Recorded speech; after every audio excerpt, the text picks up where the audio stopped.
नमस्कार। हम पढ़ेंगे आज माइनर एक्ट को, और माइनर एक्ट में हम पढ़ेंगे दिल्ली पब्लिक गैम्बलिंग एक्ट 1955। तो ये है दिल्ली सार्वजनिक जुआ अधिनियम 1955 को, और इसका एक्ट कोड है 9।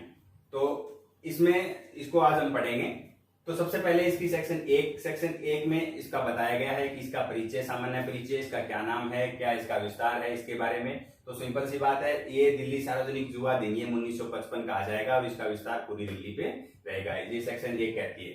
अब है सेक्शन 2 में परिभाषाओं के बारे में बताया गया है। तो परिभाषा में सबसे पहले इसमें 3 परिभाषा दी गई। पहली परिभाषा दी गई है जुए की। तो जुआ क्या है? जुआ के अंतर्गत क्या है? किसी भी प्रकार का दाव लगाना, बाजी लगाना, किसी भी प्रकार से, जिससे किसी प्रकार के फायदे के लिए वो व्यक्ति अगर किसी प्रकार के दाव लगा रहा है तो वो दाव लगाना जुए के अंतर्गत आएगा। इसके अंदर जो घुड़दौड़ है जो कि सरकार द्वारा ऑथराइज है, और जो लॉटरी है जो भी सरकार द्वारा ऑथराइज है, उसको जुए के अंतर्गत नहीं माना गया है। बाकी जो भी अनऑथराइज जो शर्त लगा के खेलते हैं वो सारे जुए के अंतर्गत माने गए। ये जुए की परिभाषा आती है। दूसरी इसमें परिभाषा दी गई है जुआ खेलने के उपकरण की। तो जुआ खेलने के उपकरण क्या है? जुआ खेलने के वो तमाम उपकरण आएंगे जिसके अंदर सारे क्या है, किसी भी प्रकार का, चाहे वो रजिस्टर भी क्यों ना हो, जिसमें इस प्रकार की एंट्री होती है कि यहाँ इसने ऐसा दाव लगाया है, या फिर और किसी प्रकार का वो पैसा जो लगाते हैं जिससे पैसा प्राप्त होता है, इनाम प्राप्त होता है, वो चीजें, और सारी जो भी इसमें यूज आती है, चाहे वो ताश की गड्डी है या और किसी भी प्रकार की गिट्टी विट्टी डाल के जो खेलते हैं, वो तमाम प्रकार के जो उपकरण जिसमें यूज लिए जाएंगे वो सारे जुए के उपकरण कहे जाएंगे।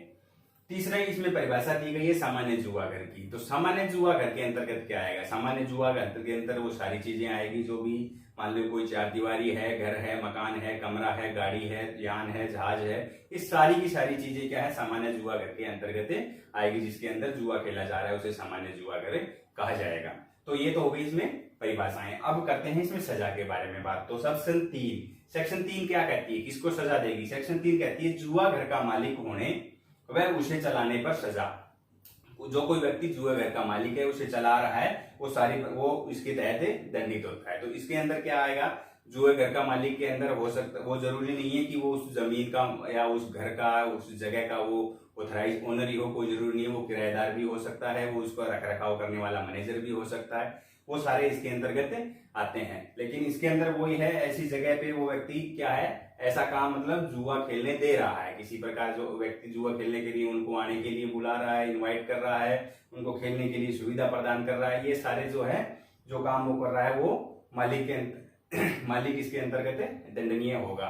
और ऐसा वो व्यक्ति अगर करेगा, इसमें वो भी आएगा जो व्यक्ति धन भी प्राप्त देता है, मान लीजिए ऋण के रूप में कि तुम जुआ खेलो, वो प्राप्त करेगा, तो वो ऋण देना भी इसके अंदर दंडनीय माना गया है। तो इसमें 6 महीने की सजा का प्रावधान है, 1000 रुपए तक का जुर्माना किया जा सकता है। ये है सेक्शन 3। अब है सेक्शन 4। सेक्शन 4 कहती है कि जुआ घर में मिलने पे सजा। जुआ घर के अंदर हाजिर कोई व्यक्ति मिलता है तो उसे क्या सजा मिलेगी? तो इसके अंदर 2 पॉइंट बनाए। सिंपल सी बात है, कोई भी व्यक्ति अगर जुआ घर के अंदर पाया जाता है, अब कोई भी व्यक्ति भी इसके अंदर सारे काउंट कर लिए हैं, चाहे नौकर है, चाहे वो उसकी पत्नी है, जिस व्यक्ति का वो घर है उसी की, वो सारे के सारे इसमें वो माने जाएंगे कि वो जुआ खेल रहे हैं। तो इसके अंदर पहले में तो पॉइंट तो ये कहता है, कोई व्यक्ति जहां जुआ खेला जा रहा है नियत के साथ ही वहां है अवेलेबल कि हमें जुआ खेलना है, तो वो व्यक्ति आ जाएगा। और दूसरा इसमें क्या है, वैसे हो सकता है उसका इरादा ना हो, ना खेलने का, वैसे ही गया हुआ हो। तो जब तक वो ये साबित नहीं कर देगा कि मैं यहाँ जुआ खेलने के लिए नहीं आया, किसी और काम से आया था, तब तक वो ऐसा समझा जाएगा कि वो यहाँ जुआ खेलने के लिए आया है। ये कहती है सेक्शन 4। इसमें सजा का प्रावधान है, 3 महीने तक की सजा है, 100 रुपए जुर्माना हो सकता है या दोनों हो सकता है। ये है सेक्शन 4। अब लेते हैं अगली सेक्शन को, सेक्शन 5 को। अब है सेक्शन 5। सेक्शन 5 क्या कहती है? प्रवेश करने में पुलिस को तलाशी लेने की शक्ति। तो इसके अंदर क्या है, या तो कोई डिस्ट्रिक्ट मजिस्ट्रेट है वो, या फिर पुलिस अधीक्षक, या फिर खुद मजिस्ट्रेट। ये तीनों रैंक के कोई जो भी तीनों जो अफसर हैं, ये तीनों के तीनों क्या है, सीधे बिना किसी वारंट के वहां पे क्या है, खुद तलाशी ले सकते हैं। अगर किसी प्रकार की सूचना मिलती है कि इस जगह पे कुछ जुआ खेला जा रहा है तो वहां पे खुद रेड कर सकते हैं। लेकिन इनसे अलग अगर ये मजिस्ट्रेट हैं तो वो क्या है, कम से कम सब इंस्पेक्टर रैंक के पुलिस अफसर को वारंट देंगे जो उस स्थान की तलाशी ले सकता है, वहां जो कोई व्यक्ति पाया जाता है उनको गिरफ्तार कर सकता है सेक्शन 5 के अनुसार। तो minimum rank sub inspector rank को वारंट इसके तहत दिया जाएगा। इससे अलग मामला इसमें यही आता है कि आगे पढ़ेंगे उसमें कि अगर सार्वजनिक स्थान पे अगर जुआ खेला जा रहा है तो उसमें क्या है, कोई भी पुलिस अफसर बिना वारंट के उसे गिरफ्तार कर सकता है। लेकिन अगर ये बात आती है किसी स्थान के अंदर जो कि स्थान सार्वजनिक नहीं है, तो सब इंस्पेक्टर रैंक से कम पुलिस अफसर वहां अरेस्ट नहीं कर सकता। सब इंस्पेक्टर रैंक के पुलिस अफसर को भी वारंट के साथ वहां जाना पड़ेगा। ये सेक्शन 5 कहती है। अब है सेक्शन 6। सेक्शन 6 कहती है कि जुआ उपकरणों का पाया जाना, मतलब बात यह है कि अगर किसी स्थान पे घर या मकान दुकान जो भी है वहां पे कुछ ऐसे उपकरण पाए जाते हैं कि वो जुआ खेलने में उपयोग आते हैं, तो ऐसे उपकरण वहां पाए जाने का मतलब ये समझा जाएगा कि ये जुआ खेलने के लिए उपयोग लिए जाते थे, वहां उसको सामान्य जुआ घर माना जाएगा। ये है सेक्शन 6। अब है सेक्शन 7। सेक्शन 7 कहती है झूठे नाम व पता बताना या फिर नाम व पता बताने से इनकार करना। जो कोई व्यक्ति सामान्य जुआ घर के अंदर जुआ खेलता हुआ या जैसे भी पाया जाता है, उसे पुलिस गिरफ्तार करती है, नाम पता पूछती है तो वो बताते नहीं है, या अगर बताते हैं तो झूठे नाम व पता बताते हैं, तो जब दोष सिद्धि करते हैं तो उसके बाद मजिस्ट्रेट उसे 500 रुपए जुर्माना लगा सकता है। इसमें अगर 500 रुपए जुर्माना है, अगर 500 रुपए की अदायगी हो जाती है तो ठीक है, अगर वो 500 रुपए जुर्माने की अदायगी नहीं कर पाता है तो 1 महीने तक की सजा इसमें की जा सकती है सेक्शन 7 के तहत। अब है सेक्शन 8। सेक्शन 8 कहती है दोष सिद्धि पर उपकरणों को नष्ट करना। अगर जो भी कहाँ पे रेड के दौरान अगर कुछ चीजें पाई जाती है और उसके बाद मजिस्ट्रेट उसे क्या है दोष सिद्ध कर देता है कि हाँ ये जुए के उपयोग में आते थे उपकरण या फिर यहाँ जुआ खेला जाता था, जो भी चीज जब्त हुई, तो क्या है उन उपकरणों को नष्ट करने का आदेश दिया जाएगा। सेक्शन 8 के तहत उन उपकरणों को सभी को नष्ट कर दिया जाएगा। अब है सेक्शन 9। सेक्शन 9 कहती है साबित करने का भार। साबित करने का भार इसमें मतलब हमने जैसे सेक्शन 4 में हमने पढ़ा था, कोई भी व्यक्ति जुआ घर के अंदर पाया जाता है, तो यही समझा जाएगा कि वो वहां जुआ खेलने के लिए ही गया था। तो हो सकता है कई बार इत्तेफाक ऐसा बैठ जाए, पुलिस रेड करे, उस समय कोई व्यक्ति हो सकता है किसी को बुलाने के लिए गया हो या और किसी अन्य काम से गया हो या उस काम से गया हुआ हो, तो अब वो उस व्यक्ति की जिम्मेदारी है कि वो ये बात साबित करे कि मैं यहाँ जुआ खेलने के लिए नहीं आया था। तो साबित करने का भार किस पे रहेगा, उसी व्यक्ति पे रहेगा जो ये छूट जाता है। अब है सेक्शन 10। सेक्शन 10 कहती है सरकारी गवाह। सरकारी गवाह मतलब क्या है कि इसके अंदर मजिस्ट्रेट क्या है उस व्यक्ति को सरकारी गवाह बना सकता है। जैसा लगता है कि इस व्यक्ति का इसमें खेलने में रोल बहुत ही कम था, तो उस व्यक्ति को सरकारी गवाह बनाया जा सकता है सेक्शन 10 के तहत। और सेक्शन 11 के तहत मजिस्ट्रेट क्या करेगा, उस व्यक्ति को इस बात का सर्टिफिकेट दिया जाएगा कि हाँ ये सरकारी गवाह है, सर्टिफिकेट दे करके उसके बाद उसे छोड़ दिया जाएगा। अब लेते हैं अगली सेक्शन को, सेक्शन 12 को। अब है सेक्शन 12। सेक्शन 12 क्या कहती है? सेक्शन 12 कहती है सार्वजनिक गलियों सड़कों पर पशु पक्षियों इत्यादि को लड़ाकर जुआ खेलना।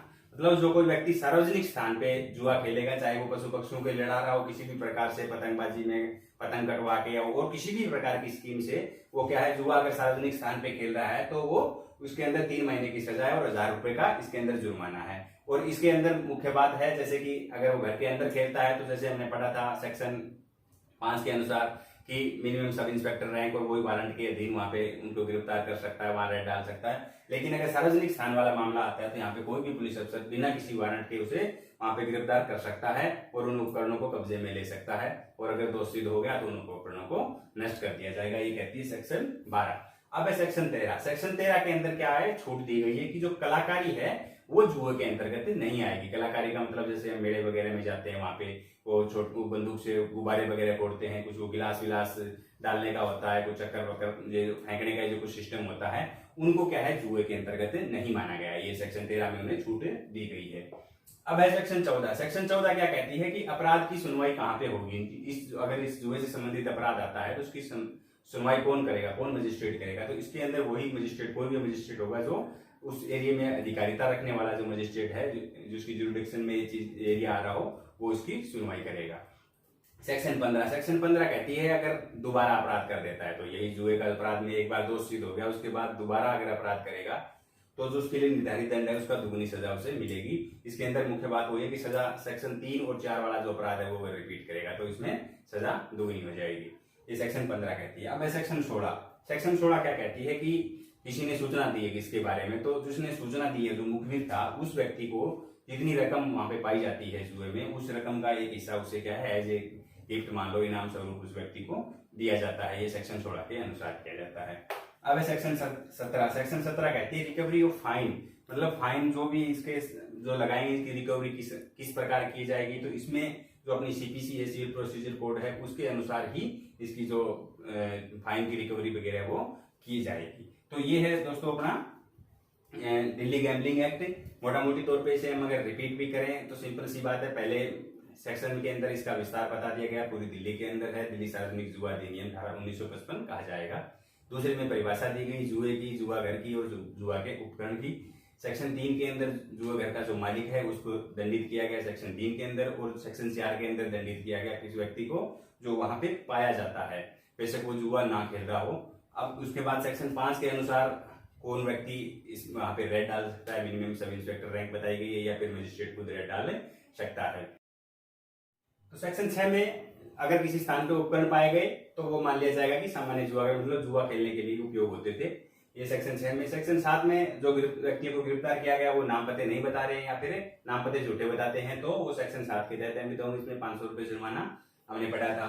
उसके बाद सेक्शन 8 में ये बताया गया कि अगर कोई व्यक्ति दोषी हो गया तो उसके बाद जो उपकरण वगैरह मिले थे वो सारे नष्ट कर दिए जाएंगे सेक्शन 8 के अनुसार। सेक्शन 9 में सबूत का भार जो सेक्शन 4 के अनुसार व्यक्ति वहां पकड़े गए थे वो उन पे भार रहेगा कि वो साबित करे कि वहां ना खेलने के लिए थे, तो वो उसकी जिम्मेदारी उन्हीं की है, सेक्शन 9 अनुसार कहती है। सेक्शन 10 में बताया गया कोई जिसको व्यक्ति का कम रोल होता है उसको मजिस्ट्रेट सरकारी गवाह बना सकते हैं उसे, और सेक्शन 11 अनुसार उसे सर्टिफिकेट देके छोड़ दिया जाएगा, ये सेक्शन 11 कहती है। फिर सेक्शन 12 पढ़ी थी, मतलब सार्वजनिक स्थान पे पशु पक्षियों इत्यादि को लड़ा के जो जुआ खेलेंगे तो वो सेक्शन 12 अनुसार दंडित थे। उसमें 3 महीने की सजा थी, 1000 रुपए जुर्माना, और बिना वारंट पुलिस अफसर इसमें गिरफ्तार कर सकता है और उन सारी वस्तुओं को कब्जे में ले सकता है।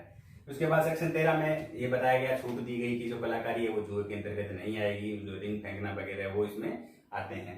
सेक्शन 14 कहती है कि इसकी सुनवाई है वो अधिकारिता रखने वाला मजिस्ट्रेट है वो ही करेंगे।